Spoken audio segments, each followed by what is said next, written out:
Quando você pensa no Espírito Santo, você imagina o quê? Uma energia, uma força, um mover emocional? Agora, bem direto. Você pode ter relacionamento com uma força? Você pode entristecer uma energia? E você pode ser guiado por algo que não tem mente, nem vontade, nem voz.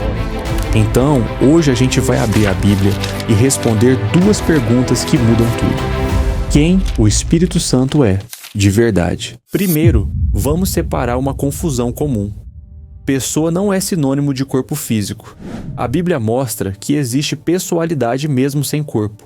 Ela diz que, se morrermos antes da volta de Jesus, estaremos ausentes do corpo, mas presentes com o Senhor. 2 Coríntios 5, 8. Ou seja, mesmo sem corpo, continuamos sendo quem somos. Então, por que seria estranho afirmar que o Espírito Santo, mesmo sem corpo, é pessoa? E isso muda a nossa postura. Porque se ele é pessoa, ele não é algo que você usa. Ele é alguém com quem você anda. E a Bíblia prova isso de forma muito simples. Paulo diz: não entristeçam o Espírito Santo. Efésios 4:30. Repara, ninguém entristece a gravidade. Ninguém deixa um átomo triste. Tristeza não é linguagem de física. Tristeza é linguagem de relacionamento. Quando você peca, Deus não reage como um sistema impessoal que perde potência. Ele reage como alguém que se importa. Não é perda de poder, é dor de relacionamento. Por isso Paulo não diz, não atrapalhem uma atuação. Ele diz, não entristeçam alguém. E isso já quebra a ideia de que o Espírito Santo é só uma força. Só que a Bíblia vai além. Sabe aqueles dias em que o devocional está pesado? Você até quer orar, mas não sabe o que pedir, não sabe como agradecer e às vezes nem sabe o que dizer. A Bíblia diz que nesses momentos o Espírito Santo faz algo dentro de você. Ele intercede por nós, com gemidos inexprimíveis. Romanos 8, 26 a 27. Isso muda tudo. Porque o Espírito Santo não é uma energia que você ativa quando está bem. Ele é alguém que te vê cansado, te conhece por dentro e te sustenta quando você não tem forças. Percebe o conforto disso? Você não tem um Deus exigindo que você encontre as palavras perfeitas. Você tem alguém dentro de você. Sabe quando surgem oportunidades na vida e você não sabe qual é a vontade de Deus? Decisões difíceis. Caminhos que, no papel, parecem certos, mas por dentro, algo freia. Às vezes não é nem medo, é uma paz estranha, um incômodo leve, um alerta silencioso antes de escolher errado. Às vezes é um versículo que vem do nada. Às vezes é só aquela certeza simples. Não é agora. Isso não é acaso. A Bíblia diz: todos os que são guiados pelo Espírito de Deus são filhos de Deus. Romanos 8,14. E Pedro diz que os profetas não falaram por impulso humano, mas foram conduzidos pelo Espírito. 2 de Pedro 1:21. O Espírito Santo não só observa, ele conduz. E tem mais. Além de guiar, ele também decide e distribui. Quando você entra no tema dos dons espirituais, tem uma frase que define o jogo. Paulo diz que os dons são distribuídos pelo Espírito, como ele quer. 1 Coríntios 12, 11. Fique nisso um segundo. Querer. Uma força impessoal não quer. Uma atuação não decide. Querer é linguagem de pessoa, e Hebreus também confirma que Deus testifica a mensagem.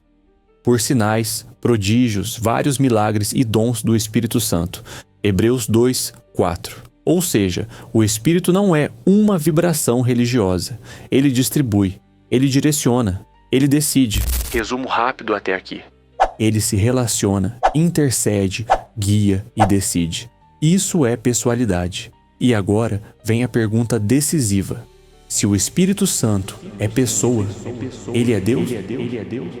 Em Atos 5, Pedro confronta Ananias e diz: você mentiu ao Espírito Santo. E na sequência, você não mentiu aos homens, mas sim a Deus.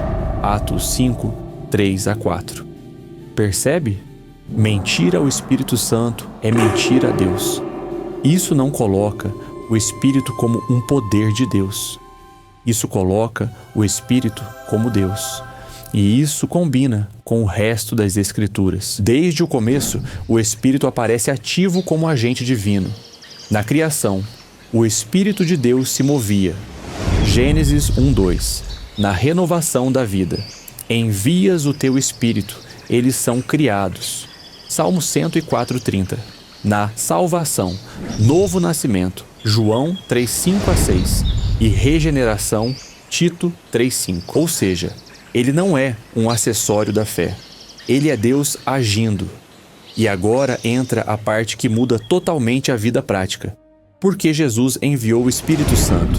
Quando Jesus estava na terra, Deus estava conosco de forma visível. Mas Jesus disse algo chocante: convém que eu vá, porque se eu não for, o Consolador não virá. João 16:7.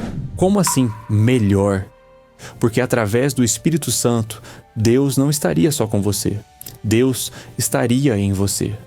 Paulo diz que o Espírito habita em nós e conecta isso ao Espírito de Deus e ao Espírito de Cristo. Romanos 8:9-10. Isso muda a vida cristã. Você não segue Deus à distância. Você carrega a presença dele para onde você for. E é por isso que ele não é apoio ocasional.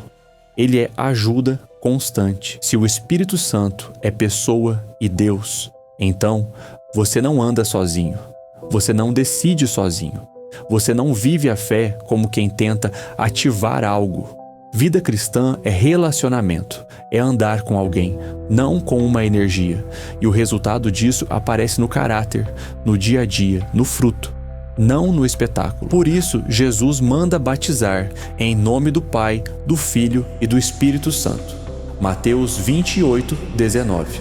Não é força, não é influência, é Deus. Então, talvez a pergunta certa não seja: Espírito Santo, como o Senhor quer me usar?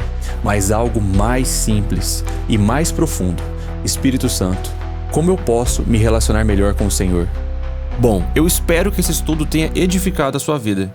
E se você gostou, curta e siga o nosso canal do Quero Ser Sábio.